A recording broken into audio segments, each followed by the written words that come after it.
Bienvenue pour cette première étape pour gagner en confiance en vous dans votre recherche d'emploi.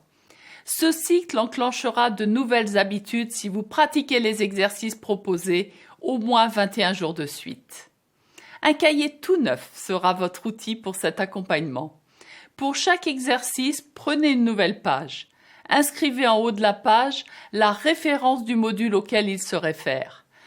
Au fur et à mesure des 3 semaines que nous allons partager, je vous renverrai aux exercices précédents.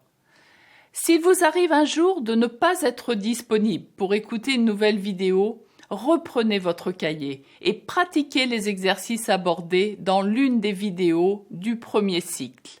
C'est du non-stop pour introduire une nouvelle dynamique. Vous y prendrez tellement plaisir que de vous-même vous continuerez. L'objectif de cette première semaine est de libérer votre potentiel. Pour cela, je vous présente votre meilleur ami. Il s'agit de votre inconscient. L'inconscient représente 95% de nos facultés. C'est dire combien cet ami est précieux.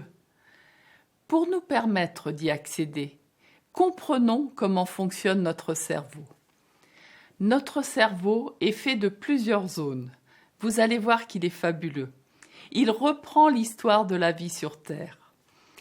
Selon l'Institut médico-environnemental, la zone située derrière les oreilles est appelée cerveau reptilien.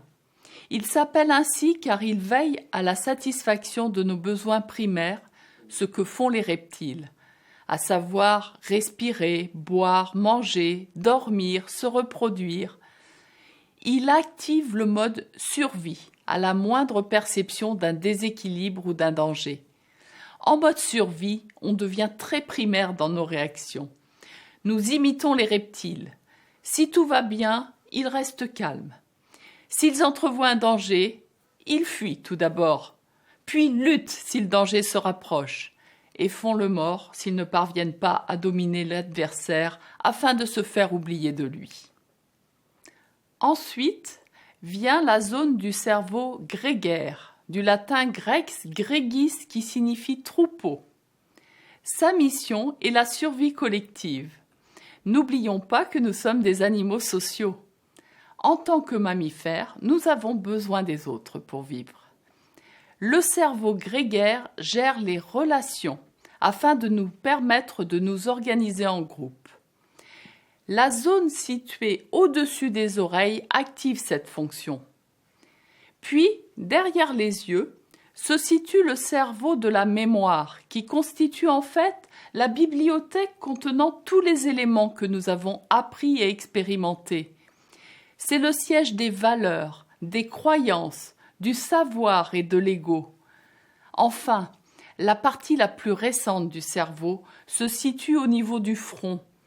Ce siège de l'adaptabilité gère l'inconnu et le complexe. On y recourt pour créer, innover, avoir de nouvelles solutions par rapport à ce que nous avons déjà expérimenté. Alors l'inconscient a la faculté de balayer très vite les données de ces différentes zones, et même au-delà. Je dis au-delà parce que notre cerveau ne contient aucune information. Il est pareil à un poste de télévision. Ce sont les antennes que nous déployons qui nous permettent d'accéder à plus ou moins d'informations.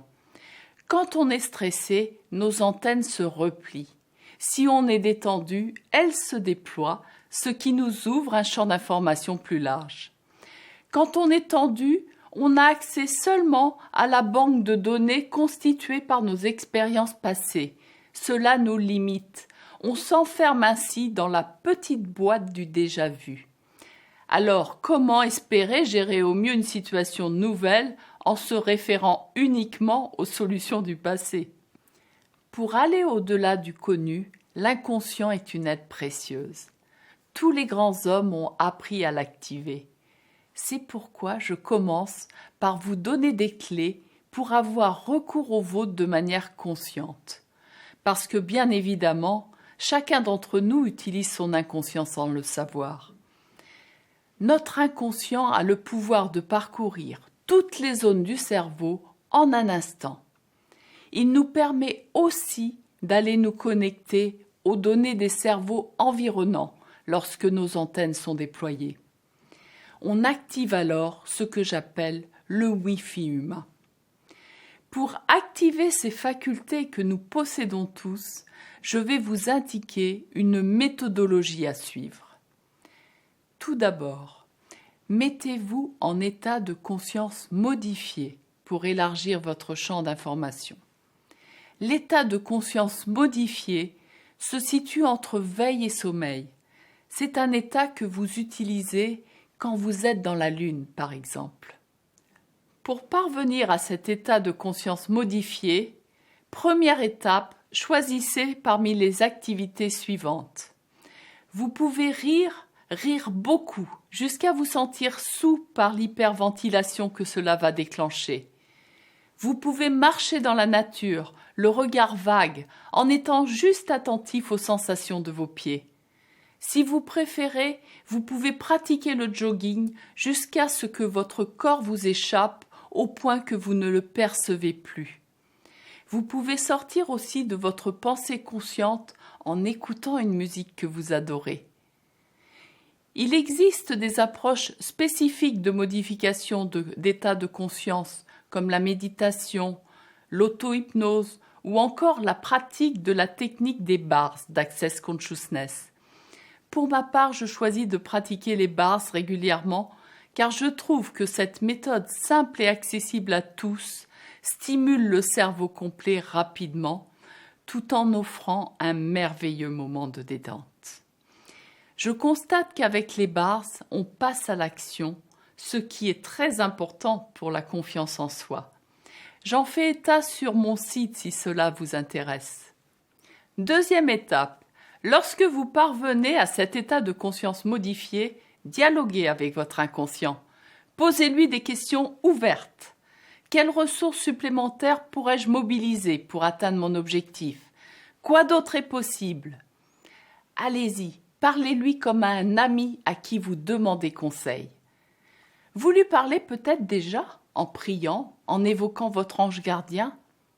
Vous le sollicitez peut-être pour vous réserver une place de parking quand vous allez en ville. Alors, prenez l'habitude de le solliciter pour vous guider. Troisième étape, soyez attentif à ce qui vient.